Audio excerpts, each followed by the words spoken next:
ஆயத்தப்படு, ஆயத்தப்படுத்து. ஆயத்தப்படுத்துதலுக்கான வேத வசனங்களை பார்க்கலாம். ஆகையால் இந்த கற்பனைகள் எல்லாவற்றிலும் சிறிதானதொன்றையாகிலும் மீறி அவ்விதமாய் மனுஷருக்கு போதிக்கிறவன் பரலோக ராஜ்யத்தில் எல்லாரிலும் சிறியவன் எனப்படுவான்.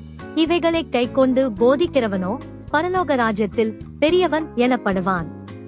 பரலோக ராஜ்யத்தின் திறவுகோல்களை நான் உனக்கு தருவேன். பூலோகத்திலே நீ கட்டுகிறது எதுவோ அது பரலோகத்திலும் கட்டப்பட்டிருக்கும். பூலோகத்திலே நீ கட்டவிழ்ப்பது எதுவோ அது பரலோகத்திலும் கட்டவிழ்க்கப்பட்டிருக்கும் என்றார். ஆவியில் எளிமையுள்ளவர்கள் பாக்கியவான்கள், பரலோக ராஜ்யம் அவர்களுடையது. நீதி நிமித்தம் துன்பப்படுகிறவர்கள் பாக்கியவான்கள், பரலோக ராஜ்யம் அவர்களுடையது.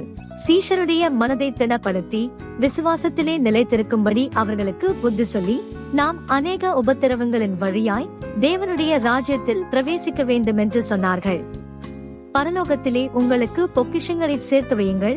அங்கே பூச்சியாவது துருவாவது கெடுக்கிறதும் இல்லை, அங்கே திருடர் கன்னமிட்டு திருடுகிறதும் இல்லை.